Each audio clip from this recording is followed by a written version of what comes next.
Seja muito bem-vindo. Começa agora o Salto para o Futuro, um programa da TV Escola, canal da Secretaria de Educação à Distância do Ministério da Educação. Como vimos nos outros programas dessa série, as escolas que atendem aos internos do sistema penitenciário devem ter um currículo diferenciado que leve em consideração as demandas dos jovens e dos adultos e ainda as características do ambiente prisional. E o professor? Qual o perfil dos profissionais da educação que atuam em presídios? O que a educação voltada para jovens e adultos privados de liberdade requer do professor e da sua prática profissional? No programa de hoje, o último da série Educação de Jovens e Adultos e Educação Prisional, nossos convidados vão falar sobre a prática docente no cárcere. Para esse debate, convidamos a professora da Universidade do Estado do Rio de Janeiro, Jane Paiva, o técnico educacional do Ministério da Educação, Carlos José Pinheiro Teixeira, e a professora da Universidade Federal do Ceará, Ângela Linhares.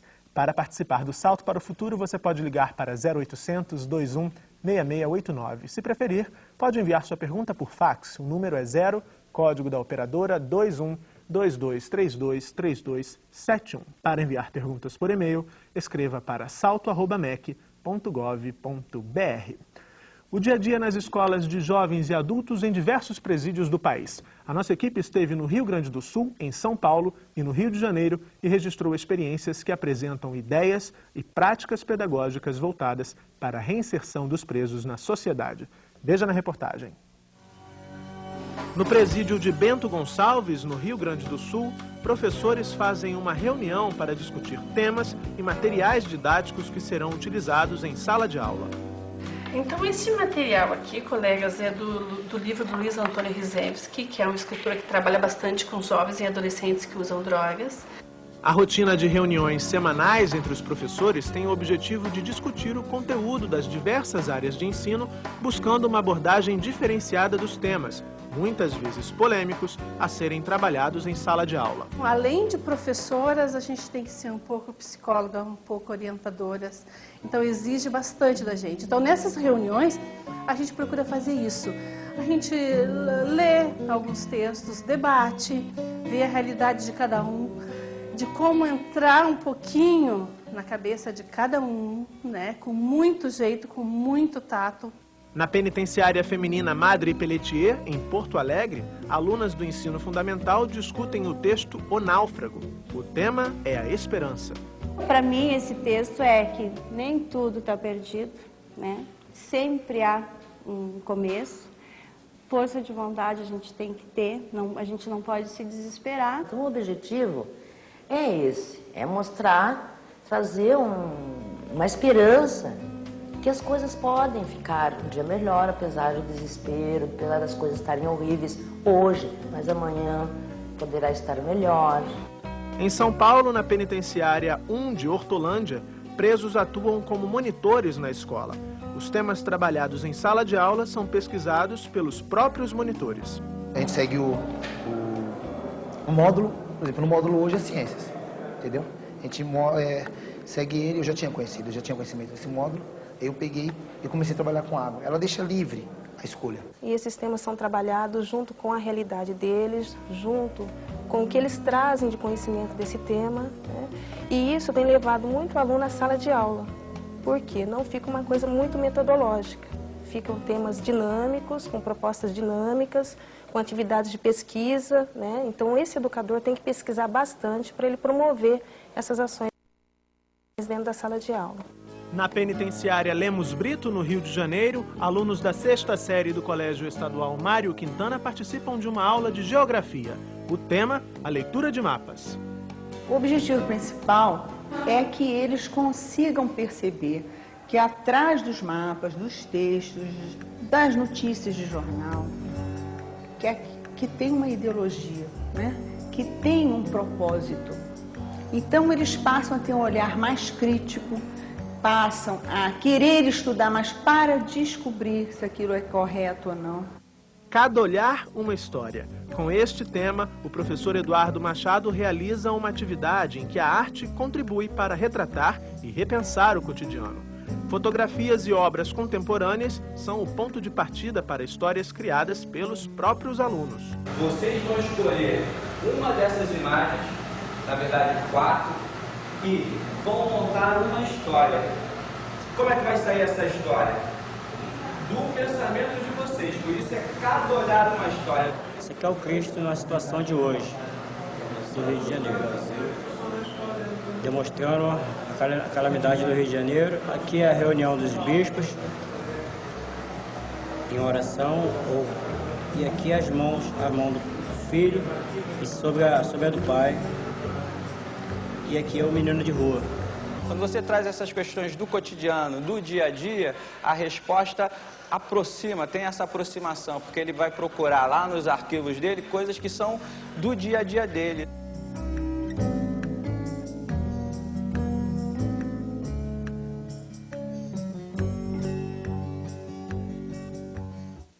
Começando o Salto para o Futuro de hoje, eu gostaria de agradecer aos nossos convidados pela presença aqui em nosso programa. Jane Paiva é professora na Faculdade de Educação da Universidade do Estado do Rio de Janeiro, na área de Educação de Jovens e Adultos e pesquisadora dessa modalidade de ensino. Tem vários trabalhos publicados e uma participação efetiva no Fórum de Educação de Jovens e Adultos do Rio. Jane, a gente acabou de ver aí exemplos de metodologias de práticas pedagógicas em 3 estados brasileiros dentro de escolas do sistema prisional. No seu texto, que faz parte do boletim, você cita as metodologias de história de vida. O que essas metodologias supõem? Bem, Murilo, acho que o vídeo até serviu bastante para mostrar que o caminho que os professores têm seguido é sempre de estar explorando as histórias das pessoas. Essa não é uma prerrogativa apenas dos internos penitenciários como sujeitos de histórias. Quer dizer, todos nós somos sujeitos de histórias. Isso na educação de jovens e adultos, e aí é bom que a gente afirme, né, que o que a gente está fazendo nos presídios, nas penitenciárias, é educação de jovens e adultos, porque são sujeitos de direito.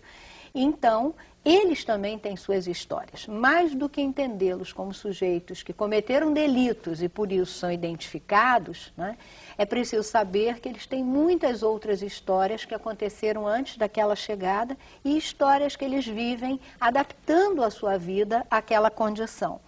Então, resgatar a história é o primeiro passo para nós nos conhecermos, né? Quando nós entramos em contato com alguém, a primeira coisa que a gente quer saber é de onde você é, o que é que você faz. Quer dizer, as nossas histórias são os vínculos que criamos uns com os outros. Então, entre os próprios alunos, que muitas vezes estão em pavilhões diferentes, não se conhecem bem, e os alunos e o professor, é preciso que se formem vínculos. O ato de aprender não é um ato apenas da cognição, é um ato do sujeito na sua inteireza. Então, há necessidade sempre de que a gente primeiro se coloque como um todo, como um sujeito inteiro, com suas emoções, com as suas vontades, com seus desejos, e só assim é possível a gente estabelecer um ambiente de aprendizagem. Então, as histórias de vida facilitam esses encontros. Certo.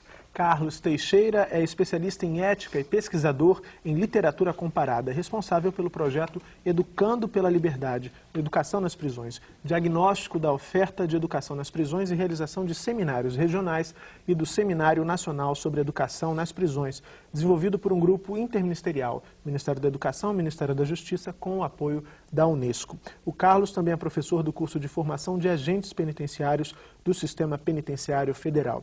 Carlos, aí a primeira pergunta para você vai dentro do que a Jane já abordava na sua fala inicial, que é da necessidade, comentar um pouco a necessidade de se considerar na educação prisional os conhecimentos construídos ao longo de toda a história aí, da trajetória da educação de jovens e adultos. Ainda há dificuldades nesse sentido?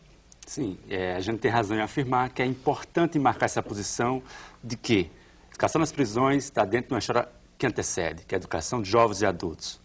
Afirmar isto é necessário, é fundamental.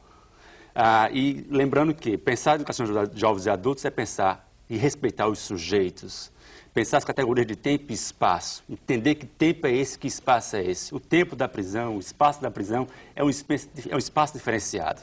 O professor tem que compreender que tempo, que espaço e quais são as possibilidades disso. Há, claro, saberes necessários específicos que tem que ser acumulado e compreendido e desenvolvido pelo professor que atua nas prisões.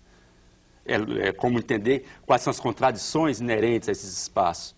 A dicotomia entre vigilância, punição e a relação com a educação. É fundamental perceber que existem riscos dentro dessas possibilidades. O professor não pode cair numa ação voluntarista, de achar que ele pode fazer tudo a partir da vontade. Não, é preciso compreender os limites, as possibilidades. E também não caminhar na direção do maniqueísmo. O agente de um lado, o professor de outro. O professor tem que entender que o agente é um parceiro nesse processo para reverter uma situação brutal de violência dentro das prisões. Então não dá para entender o agente como um outro, e sim como um parceiro. Certo. A Ângela Linhares é professora da Faculdade de Educação da Universidade Federal do Ceará, participante do Núcleo de Estudos Permanentes sobre Políticas Penitenciárias, professora convidada do curso de formação aos trabalhadores penitenciários realizado em 2006. Ângela, como é que foi a experiência desse curso de formação dos trabalhadores penitenciários e de que forma essa experiência, na sua opinião, pode contribuir também para a formação de docentes?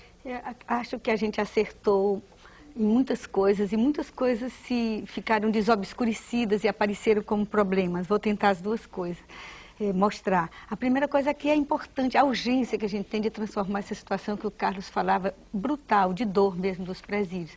A gente tem que trocar o pneu com o carro andando, né? O pessoal diz. Trabalhamos com pesquisação.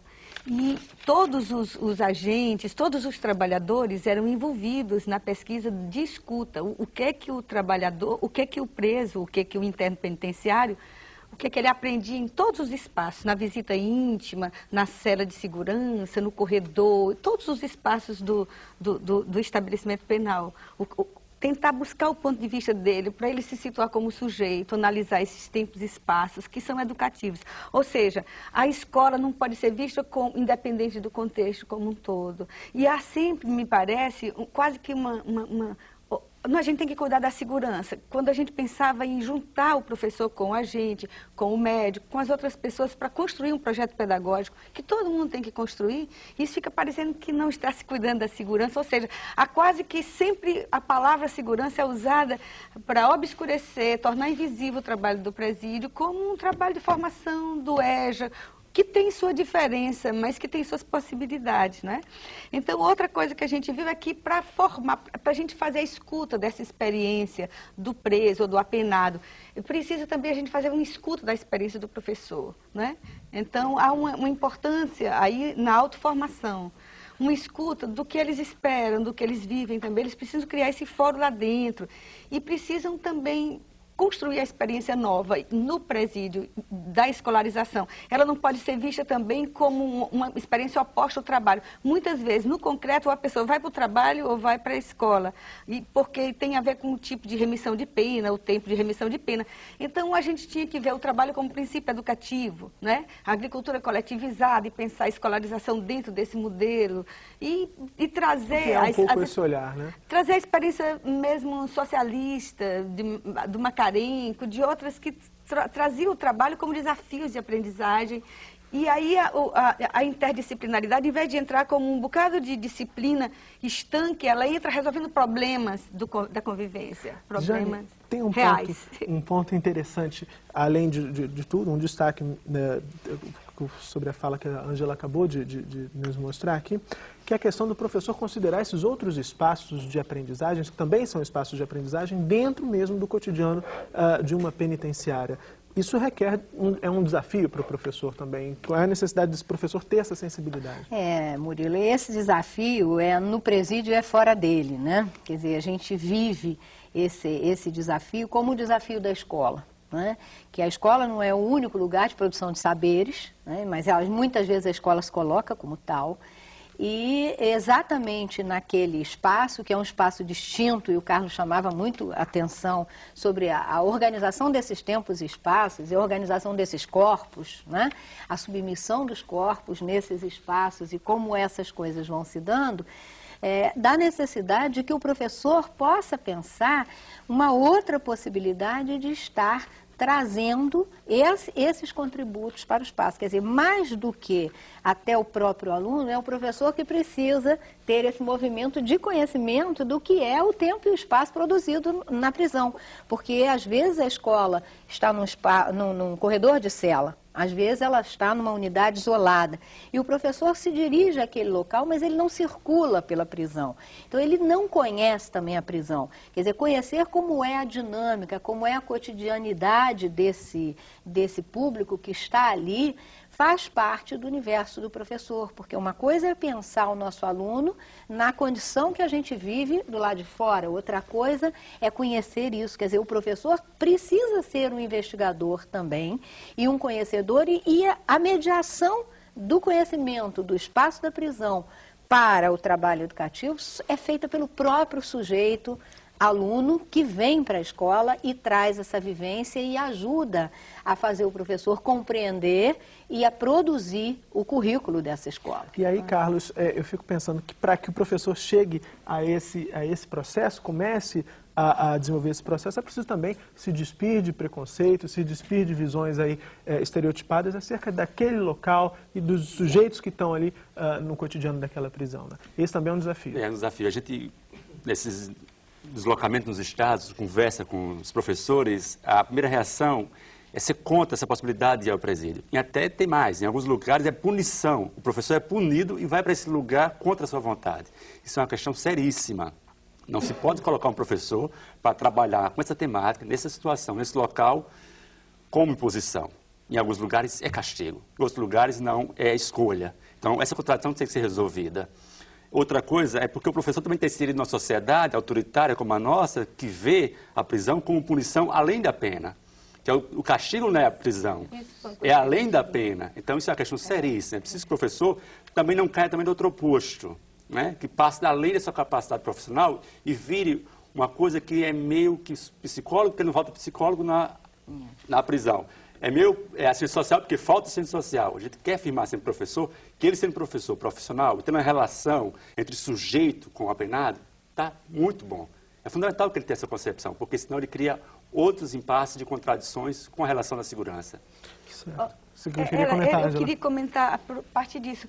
Os estudos mostram também, e Foucault e outros, que se a experiência que ele teve com o delito, ela passa a ser tão avassaladora, o que se diz é que, ao invés do sujeito ser alguém que cometeu um delito, há a construção do sujeito delinquente.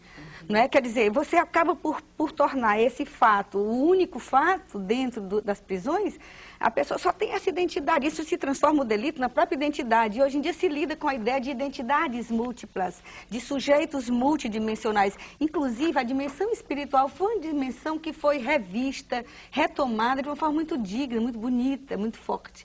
Então, é muito importante que a gente tenha essa visão de proporcionar realmente situações culturais, espaços de fala, a arte entra com muita força aí, deveria entrar, linguagens, ampliar a ideia de linguagem para linguagens, a ideia do trabalho saindo daquela visão purgatorial, de pena, entrando como uma estruturação de uma experiência que envolve um fazer, não é? Que é a experiência que a classe trabalhadora vai ter sempre muito forte, né? Que é o fazer das mãos, o fazer que cansa o corpo, né? Então, se a gente proporciona essas novas identidades, a gente não hipertrofia o delito, transformando no sujeito delinquente. Haveria um corte, né? E outra coisa que ela coloca, que foi muito importante que a gente aprendeu, é que a gente sempre ficava falando ou do sujeito, ou do apenado, ou do preso, e o importante que a gente viu é a relação que está em jogo. A gente focar um pouco a relação. E isso tem conformações muito concretas no dia a dia. A gente continua o debate sobre a prática docente no cárcere no próximo bloco. Salto para o Futuro, um programa da TV Escola, canal da Secretaria de Educação à Distância do Ministério da Educação.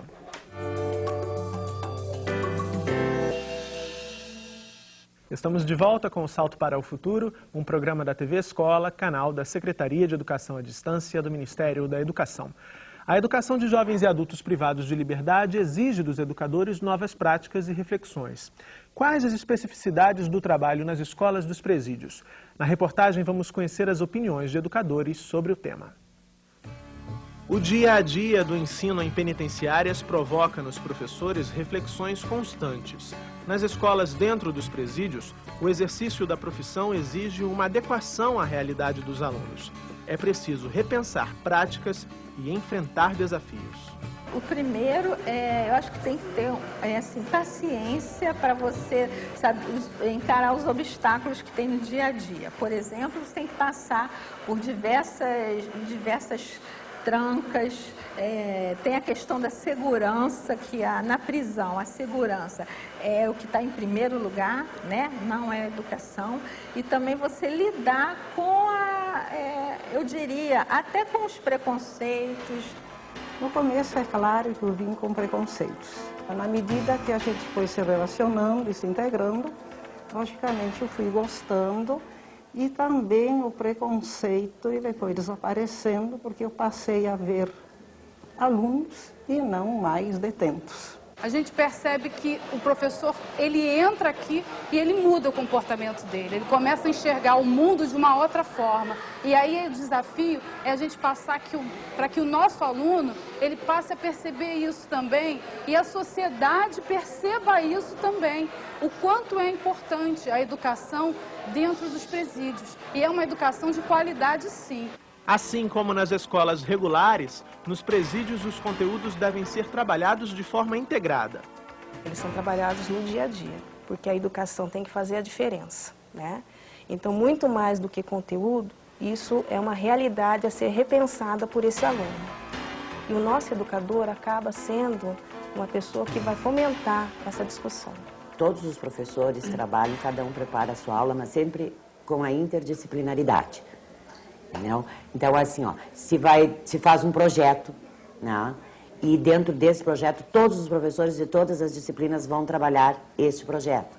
Trazer o mundo exterior para dentro dos presídios. Segundo os educadores, um meio para dar significado às aulas e proporcionar novos horizontes. A gente fala sempre que a gente vive numa sociedade de imagens, e você trabalhar com um quadro negro, aqui no caso esse quadro branco, que é um plano bidimensional, quando está todo mundo já pensando em 3D, em imagem, isso é a dificuldade, mas é a dificuldade aqui e fora daqui. E aqui os recursos são utilizar a própria TV, né, os filmes e tentar de alguma forma, acho que trazer para dentro da sala de aula esses conteúdos de imagem, com computador. Para os professores, a experiência no cárcere enriquece a prática docente. O meu pensamento é que a escola no presídio deveria ser assim, ó, obrigatoriedade do ensino público, do ensino municipal, federal, enfim, né? Porque o que se cobra na sociedade é a socialização. E quem dá a socialização para os indivíduos? Nós nascemos, crescemos e vamos socializar. Socializamos primeiro na nossa família e depois na escola. A grande maioria das detentas, eu vejo que esta etapa eles não passaram na vida deles. Eles pularam essa etapa, por isso erraram lá na frente. E eu já cansei de ouvir, poxa, dona Estela, se antigamente eu tivesse frequentado uma escola, eu não teria vindo parar aqui, porque eu não tinha limite. A escola ensina isso.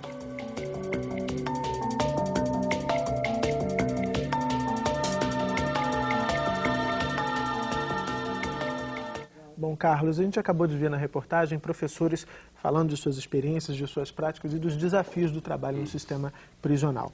Recebemos um e-mail da Lucilene, que é professora multiplicadora do NTE de Anápolis, em Goiás. Ela quer saber se, quanto à formação docente, o governo está investindo nesses profissionais. Lucilene, o Ministério da Educação, o Ministério da Justiça, com 12 estados conveniados, financiou formação de profissionais, professores e agentes. O Ceará, a professora Ângela participou desse processo, a UERJ aqui no Rio está participando desse processo. Em Goiás, o Goiás é nosso parceiro também. Então, o Ministério entendeu que é fundamental dar a esses professores uma formação específica para que essa atuação seja mais consistente. Nós temos ouvido algumas experiências, alguns relatos que têm sido experiências fantásticas, resultados muito interessantes. Nós queremos agora sistematizar isso, sim, porque nós queremos apostar que a formação continuada deve ser um grande eixo para aportar recursos na educação prisional. Jane, também, mais um e-mail recebido aqui pela nossa equipe. Esse foi enviado pelo pessoal do Instituto de Educação Governador Roberto Silveira, pela Tânia Colodete, pela Simone da Silva, que participaram de toda essa série. Obrigado ao pessoal aí de Caxias. Elas elogiam a série, gostaram do tema e querem saber como ser professor de detentos. Os cursistas, segundo a Tânia e Simone, estão muito interessados em buscar informações a esse respeito. Onde o professor pode buscar essas informações? Bem, Simone e Tânia, que estão aqui pertinho de nós, né? De um modo geral, as escolas aqui nos presídios do estado do Rio de Janeiro, elas são escolas estaduais, né? E você, então, aqui no Rio de Janeiro, você deve se dirigir à Secretaria de Educação, à Coordenação de Educação de Jovens e Adultos. Quer dizer, não há uma seleção diferente das demais de concurso de professores, mas está havendo, sim, uma disposição de buscar pessoas que estejam interessadas.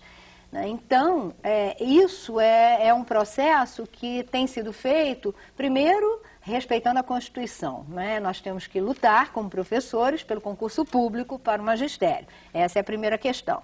A segunda questão é tentar entender que os sistemas precisam separar nos concursos as vagas do ensino fundamental de crianças para a educação de jovens e adultos. E isso não é feito na maioria dos concursos ainda, né?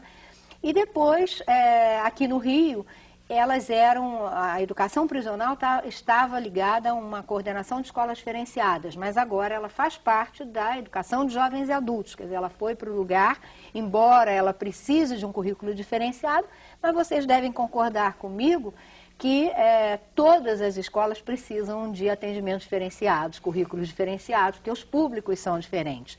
Então, ela está na educação de jovens e adultos, e aí você pode demonstrar seu interesse, que sem dúvida, havendo necessidade, a Secretaria vai lançar mão dos professores que têm identidade com o tema, com o público, e que estão dispostos a trabalhar. Vou dizer para a Tânia e para a Simone, depois elas podem entrar no site e relatar as experiências, caso consigam aí ingressar no sistema prisional. Exatamente. Recebemos mais um e-mail, Ângela, esse foi enviado pelo pessoal do NTE de Séries em Goiás, obrigado. A Maria Marta e Valéria, elas dizem que muitas experiências de formação continuada que são realizadas por professores de escolas no cárcere e em outros lugares enfatizam o resgate da autonomia dos professores para pensar a educação de jovens e adultos. E elas querem saber quais as metodologias utilizadas para atingir os objetivos desses professores com êxito aí na educação prisional. Tem algumas coisas que a gente já sabe, que, como ele disse, a gente não vai inventar roda, né? Então, primeiro que eles não podem funcionar sozinhos, porque eles ficam sem apoio. Eles têm que ter instâncias em que eles formam grupos multi-referenciais, né? Que tem outros trabalhadores participando. Outra coisa é que a autoformação é importante. E a formação situada, como diz o Freire, né? Toda formação ela tem um contexto, né? Que ela fosse um momento de suspensão crítica da própria experiência. Quer dizer, eu acho que as formações no cárcere seriam basicamente leituras de uma experiência em processo. Uma vez trabalhando com filhos de mulheres detentas, uma das coisas importantes com o teatro que a gente fez foi tentar todo o tempo uma suspensão crítica, né? Quer dizer, a gente levanta e faz uma espécie de duplo da gente mesmo e diz o que a gente está fazendo. A tarefa de pensar o pensamento aí, né? E essa, eu acho que é fundamentalmente a ideia de experiência que deve ser valorizada no trabalho formativo com o professor do cárcere. Ele possa, porque como é que ele vai autorizar a experiência do outro sujeito, autorizar a ouvir a experiência do aluno dele, se ele não se autoriza como sujeito produtor de sentido para a sua própria experiência de ensinar e aprender, não é? Não há docência sem discência, né? Quer dizer, para escutar o outro tem que se escutar também e produzir isso grupalmente, é importante. Certo. Bom, acabei de falar do nosso site, lá você pode deixar as experiências, os registros das experiências bem-sucedidas e também pode deixar perguntas aqui para o programa, como fez a Simone Dourado, de Brasília. Carlos, ela gostaria de saber se a educação à distância também não seria um bom meio de levar a cidadania e a educação ao meio prisional. A gente tem que contar com essa possibilidade, mas lembrando primeiro que há um certo estágio que é necessário o contato pessoal, né? O presencial. Talvez no segundo segmento, terceiro segmento, mas no primeiro segmento eu acredito que a opção seja presencial para fortalecer ainda um projeto de educação que possa ser mais consistente depois. Mas é uma ferramenta possível, sim. Agora, eu lembro também importante, Murilo, é a questão de que o professor que atua nas prisões tem que pensar que o saber que ele produz junto com seus alunos dialoga com outro saber, que são saberes constituídos internamente. Né? Há um saber da sobrevivência dentro das prisões. Esse é um saber que o apenado aprende rapidamente a entender que ele tem que saber, para dominar esse saber, porque ele não sobrevive no cárcere. né? Também é um outro saber mais instrumentalizado para negá-lo, para despossuí-lo, como diz o Antônio do Ceará, uma despossuição do ser. Então o professor, nas prisões, tem que perceber que o saber que ele está construindo com esse aluno tem que dialogar com esse outro, gerar uma contradição e tentar ultrapassar esse saber que a gente acha que é nefasto. Certo. Recebemos aqui, Jane, um e-mail enviado pela Gisélia Fernandes. Ela nos escreve de João Pessoa, na Paraíba. Obrigado, Gisélia, pela participação. Ela diz que ao invés... Parceira de um livro que a gente tem junto no Prelo. Então, ela diz que ao invés de um percurso educativo no sistema prisional, se vê um percurso onde se legitima o desvalor do preso, afirmando-se sua impossibilidade de se modificar e de modificar as condições sociais que o conduziram a delinquir. Ela quer saber que contextos reflexivos e dialógicos se proporcionam aos detentos e em que tipo de prática social se sufoca no cárcere o trabalho também como forma de educabilidade. Acho que a Gisele podia ela mesma responder, porque ela tem elementos para essa resposta, mas acho que ela nos provoca, né? Primeiro, eu acho que uma das questões importantes que ela traz é que a educação para quem está preso ainda é vista pela sociedade e muitas vezes pelos próprios professores como um privilégio que aqui é negado para eles. Quer dizer, estar preso não basta pela condenação, mas a gente sempre que pode adiciona outros castigos. O agente castiga porque não leva até a sala de aula, né? Ele é castigado por várias outras ações e muitas vezes o fato de ter escola é considerado um privilégio a que ele não tem direito. E a nossa questão é sempre essa, né? Como o Estado brasileiro, que estabeleceu na Constituição Federal que é direito de todos a educação, pode manter sob a sua guarda homens e mulheres privados de liberdade sem dar a eles a possibilidade da educação. Então, isso é uma contradição que o Estado tem que resolver, porque é seu dever garantir a todos e ele não pode se furtar a cumprir esse direito. E, na verdade, as escolas a gente sabe que são poucas e não atendem à exigência de todos que lá estão. Ainda são poucas as vagas. Essa é uma primeira questão. A segunda questão é que trazer esses espaços, a gente viu no vídeo ali ainda há pouco, vários professores que falavam com um espaço nas costas de uma estante cheia de livros. Aqueles livros não eram a metro, não eram livros comprados a metro, aquela ideia, meio metro de livro verde, meio metro só para fazer fundo. São verdadeiramente bibliotecas que foram implantadas e estão sendo implantadas nos presídios aqui no Rio de Janeiro por um entendimento da direção política da Secretaria de Administração Penitenciária, né, de que educação e cultura precisam fazer parte como um programa de direito e de socialização dos apenados. Então, o espaço da biblioteca não é uma biblioteca dentro da escola, mas é uma biblioteca dentro da unidade prisional, que é para além do espaço da escola, porque a escola funciona em um determinado horário, mas a biblioteca pode ficar aberta todo o horário e ele pode ter acesso ao material. Então, esses materiais têm de dialogar. Eles estão começando a surgir e um dado que mostra o acerto de uma política de educação e cultura, né, com essa possibilidade, é que há quase 4 anos, aqui no Rio de Janeiro, não tem rebelião nos presídios. O que vai mostrando, né, a diferença de resposta que os internos vão dando quando muda em algum aspecto, o tratamento que é dispensado a eles, né? Ângela, a Jane acabou de tocar na questão das bibliotecas, uma iniciativa aqui da Secretaria de Estado de Educação do Estado do Rio de Janeiro, e o pessoal de Séries, em Goiás, também quer saber se no sistema prisional é oferecido para os detentos um espaço dedicado à biblioteca com acervo diversificado e um profissional qualificado para estar trabalhando e incentivando essa clientela. Jane nos trouxe a experiência do Rio de Janeiro. Você tem relatos de outras experiências em outros estados? É uma pena que eu disse que a gente tinha algumas coisas que a gente poderia apontar como esperança e tinha alguns problemas, né? Uma das coisas que foi tocado por os companheiros aqui, essa ideia que é muito arraigada de que eles, é como se eles não estivessem pagando a conta deles, né? Eles já estão pagando a conta por ter a privação de liberdade, mas há sempre um excedente todo o tempo de punição em tudo que se faz no presídio. Isso foi muito difícil de ser trabalhado. E isso está junto da questão da desmilitarização dos presídios, que é uma questão que a gente tem que tocar, não é? E da terceirização não é? Os presídios, a gente deve dizer um não à terceirização. Senão o preso vira uma dupla mercadoria. Tudo já é mercadoria socialmente falando, eles já estão pagando uma conta da exclusão, vão pagar outra conta lá dentro e ainda vai se terceirizar. É uma coisa que a gente tem que colocar como um programa de luta. Então, como eles disseram, se fica parecendo que é um favor ter a educação lá e não um direito constitucional, como disse o companheiro Carlos, então fica muito difícil você pedir bibliotecas, e como se isso fosse uma benesse, e não uma obrigatoriedade constitucional. Quer dizer, aos olhos da sociedade, pelo que você está dizendo, acaba virando uma mordomia, uma regalia. É como se fosse regalia, na verdade não é um direito constitucional, ele já está pagando a conta dele com a privação de liberdade, e a gente teria que conseguir, por exemplo, que as escolas funcionam no Nordeste, no Ceará, passam de 7 a 1 ano paradas, as escolas do IPPS com 2.000 homens e tudo.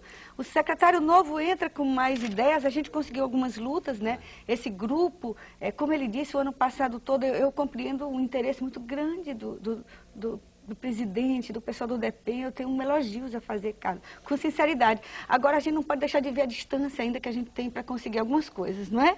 Para poder caminhar, como disse o Galeano, né? Para que serve a utopia? Para caminhar, né? Certo. Voltando à questão, ao e-mail enviado pela Gisélia Fernandes, da Paraíba, Carlos, ela quer saber que experiência educativa poderia caminhar na direção de transformar o sujeito que cometeu um delito em um sujeito capaz de repensar esse ato. Bom, esse é o desafio da educação dentro dos presídios, né? Pensar que projeto educacional nós estamos pensando para esses presídios, para dentro do presídio. E aí você determina ou pensa também qual é o perfil e qual é o papel desse professor, né? A sua intencionalidade nesse trabalho, né? O seu entendimento da complexidade e das possibilidades lá dentro. Existem possibilidades. Eu queria retomar a questão das bibliotecas. Eu acho que a biblioteca é fundamental nesse processo, para além da questão formal, da educação formal, mas é um espaço referencial de construção de outras possibilidades dentro do presídio, né? Que o apenado entenda a biblioteca como um lugar que ele possa reconstruir também para além da sala de aula. Agora, infelizmente, as bibliotecas nos presídios, diferente do que foi dito pela Jane, nos outros lugares, em boa parte dos lugares, é o resto do resto do resto. Você encontra lá enciclopédias técnicas de informática ainda do PC, né, pré-histórico, você tem enciclopédias de direito tributário, você tem... Não faz sentido isso. Então, é um caminho possível, e eu acredito que está começando a se enxergar isso, de que a biblioteca pode ser um espaço diferenciado e de possibilidade de construir também, ajudar a construção desse novo projeto de vida. Eu entendo que a educação é a possibilidade do sujeito encontrar um novo projeto de vida, reconstruir a partir da sua reflexão sobre a sua existência fora e dentro dos presídios, um novo caminho, um caminho possível. Depois do intervalo, nossos convidados continuam o debate sobre os desafios dos professores que atuam nas escolas do sistema prisional. Salto para o Futuro, um programa da TV Escola, canal da Secretaria de Educação à Distância do Ministério da Educação.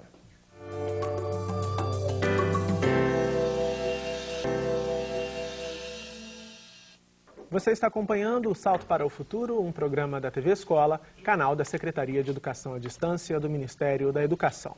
Esse é o último programa da série Educação de Jovens e Adultos e Educação Prisional. Em pauta hoje, a prática docente no cárcere.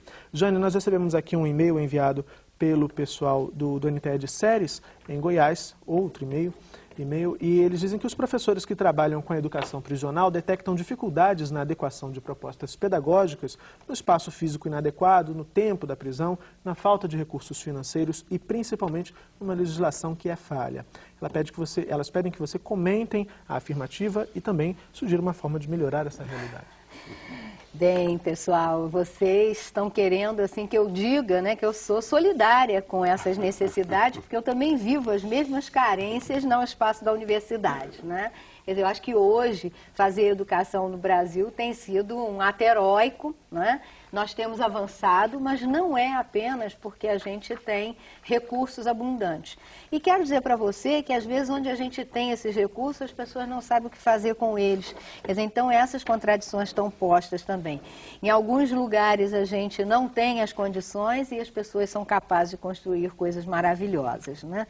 Então o que a gente tem que entender é que não é só dentro do presídio que as condições nos faltam. Elas estão faltando de um modo geral no momento em que nós pensamos na universalização, vimos brigando, né, nos últimos 10 anos, seguramente, pela expansão da educação de jovens e adultos para construir o direito à educação para todos e chegar a esses sujeitos que antes nem eram cogitados com um foco especial, é realmente para nós entendermos que está posto como desafio. Nós não temos as respostas, nós não temos as receitas, nem queremos, também é bom que se afirme, porque cada grupo, cada projeto é um projeto, tem a ver com as condições locais, com o grupo, com os desejos de todos os sujeitos, e esse é que é o grande mistério de quem faz educação, não é?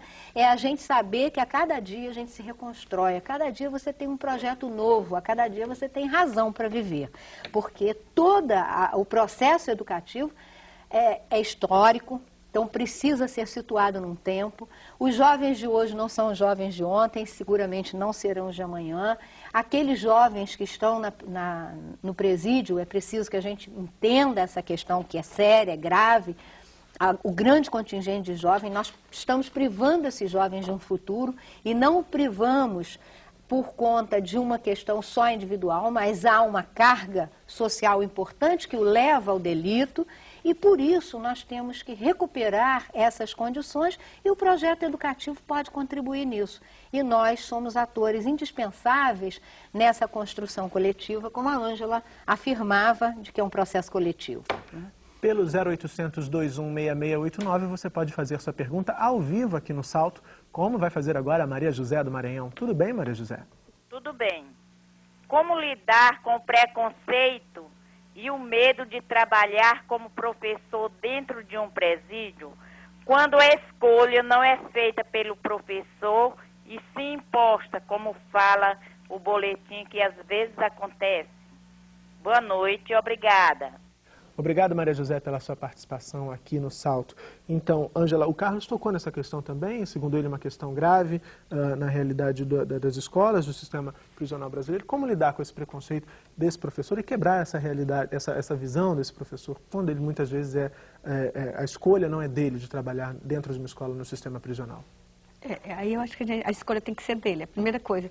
A segunda é que as coisas não são assim, elas não caem de paraquedas, a gente constrói esse desejo, chegar junto, como diz, chegar perto do coração das coisas, né, como a gente gosta de dizer, por trabalhar com arte. Ela colocou com muita propriedade a ideia de que hoje em dia uma grande parte, a maior parte da população carcerária está provisoriamente ali e que também é a juventude. São dois dados fundamentais que a gente está levantando no Ceará, né? O fato de haver uma provisoriedade, quer dizer que a gente tem uma chance enorme de trabalhar aí, e também de haver um contingente enorme a pessoa que não se apaixona pela juventude, porque é preciso que a gente só constrói a esperança quando a gente está fazendo as coisas coletivamente. Sozinha, realmente, você fica manietada, você fica sem espaço de fazer a esperança acontecer. Então, eu acho que a primeira coisa é se agrupar nos presídios com outros professores, construir esse projeto pedagógico a partir de dilemas, situações muito concretas, e se agrupar com outros profissionais, diminuir essa ideia de que esse fantasma da segurança. Eu acho que existe gente, existe esperança. A gente educa, a gente discutiu muito nesse curso, que as pessoas também, outro problema, além de achar que a pessoa tem que pagar não sei quantas contas, é de achar que a pessoa não tem jeito. Então, essa discussão não tem jeito, não é uma discussão da educação. A gente educa porque o ser humano está inacabado. Se você não acredita nisso, não precisa estar fazendo nada em educação. O Fernando, do Tocantins, também quer participar da nossa conversa. Tudo bem, Fernando? Tudo bem, Murilo? Boa noite, Murilo. Boa noite a todos os componentes da mesa. Eu tenho uma pergunta aqui. Eu gostaria de saber como podemos discutir as práticas pedagógicas e as ações socioeducativas para a ressocialização do sujeito com observações e pesquisa da síncrase desse ambiente diferenciado nas universidades voltadas para a pedagogia. Boa noite, muito obrigado, Murilo. Obrigado, Fernando, pela sua participação. Eu não sei se eu consegui entender bem a pergunta do Fernando, mas ele quer buscar informações nos trabalhos desenvolvidos nas universidades, Carlos. É interessante a pergunta do Fernando e provocativa. Nós consideramos importantíssimo que a universidade se debruce sobre essa temática. Né? Temos pouquíssimas produções científicas que apresentam essa temática em dissertações e tese. Né? Acho que é fundamental que a universidade olhe para essa questão, porque ela é fundamental, ela é urgente, ela é premente. E eu também acho que o professor tem que fazer um processo também de sistematizar a sua prática, de fazer uma reflexão e aproveitar os espaços da formação até para explicitar essas contradições e os preconceitos. Né? Então, Fernando, nós acreditamos, né, tanto no Ministério da Educação, o DEPEN também entende assim, que fomentar as pesquisas, fomentar discussões, criar no núcleo de EJA, que já existem nas universidades, que os núcleos de EJA envolvam essa temática, é fundamental. Porque é complexo, não é simples, a questão penitenciária é seríssima e precisa de um olhar interdisciplinar sobre ela, né? Para descobrir possibilidades de reverter esse quadro terrível que nós temos. Então a universidade tem que ser um parceiro e tem que sinalizar nessa direção, sim. O Ceará está aqui presente, a Oeste está aqui presente, e nós estamos começando a perceber que existe uma mobilização muito forte por parte desses núcleos, buscando discutir essas temáticas nos seus espaços da universidade. Bom, estamos quase chegando ao final do Salto para o Futuro de hoje. Eu gostaria de começar a ouvir as considerações finais dos nossos convidados. Começando, Ângela, por favor, por você. Quais são os seus destaques para o que discutimos ao longo do programa? Eu queria só completar, a gente está falando tanto, parece uma música mesmo, né? Eu acho que quando se discute ressocialização, muitas vezes se estabelece assim, como se, para a gente conceder a educação nos presídios, né, que é um direito, na verdade não há que conceder, é um direito conquistado por todo mundo, né, fica parecendo que para se fazer uma educação, para discutir isso, precisa haver uma prova de que ele não vai reincidir, né? Quer dizer, a ressocialização às vezes é quase que um pedido de, seja uma avaliação de que essa pessoa vai mudar, senão o Estado não banca a educação dela. Isso é inadmissível. A gente tem a clareza de que não é por aí, é mais um desses lugares derrapantes que se costuma andar, não é? Então, eu acho que a gente não precisa estabelecer condições só se ele mudar, né? Não, ninguém está aqui defendendo nunca nenhum tipo, isso é uma pena de morte, nunca se defenderia a pena de morte, não é? Então, a educação é um sujeito, é um delito, qualquer um de nós poderia ter feito isso. E há delitos da classe dominante, você sabe, que não são apenadas, né? Então, é importante a gente ter essa clareza.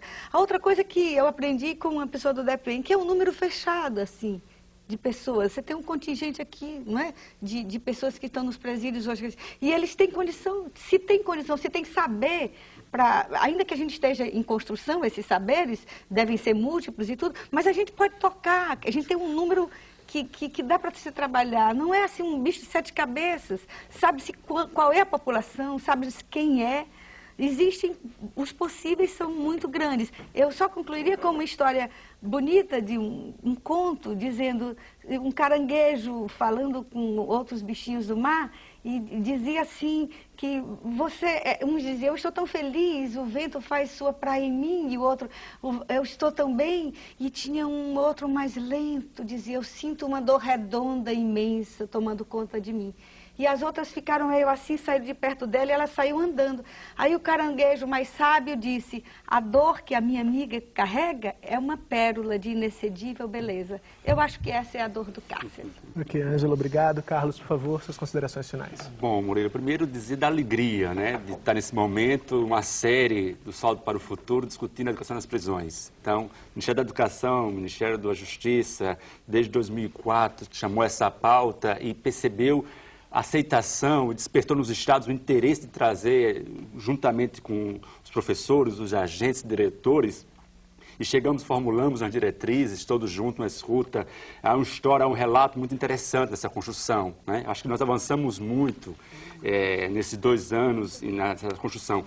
Eu chamaria a atenção para 2 coisas. É preciso que todo mundo entenda a necessidade de construir uma visão positiva da educação nos presídios, porque essas pessoas são sujeitos, excluídos do processo, e muitos deles veem na educação algo que não atrai, que não contempla as suas necessidades, suas ansiedades.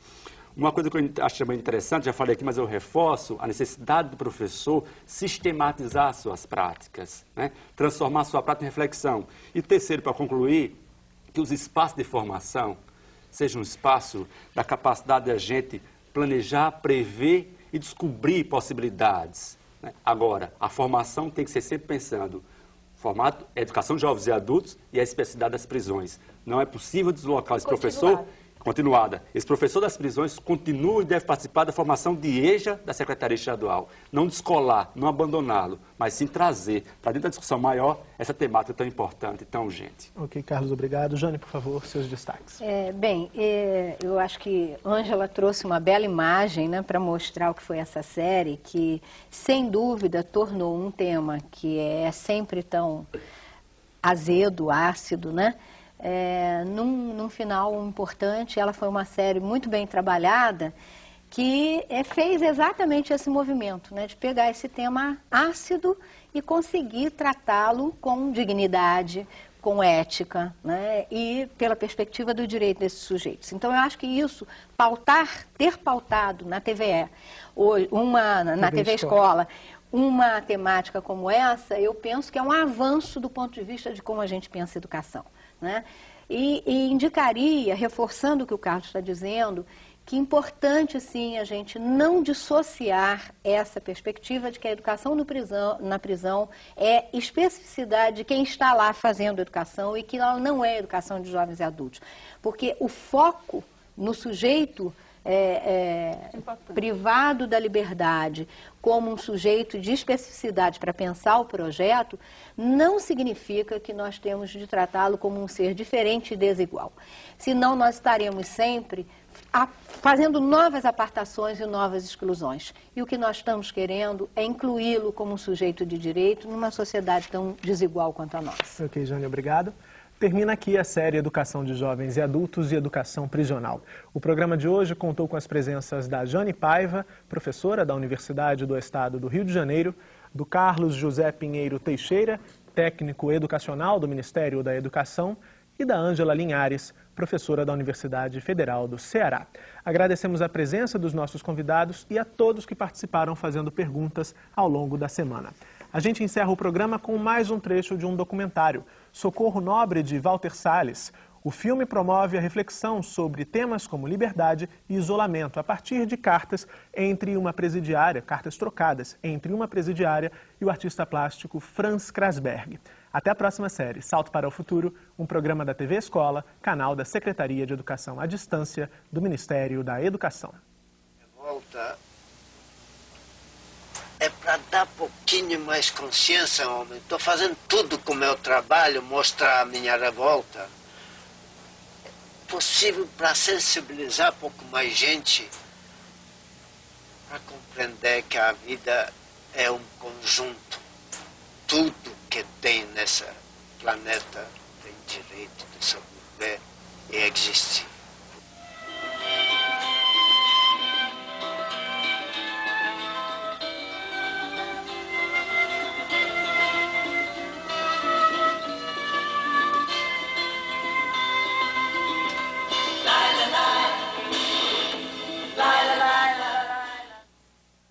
Olha lá, seus filhos, olha.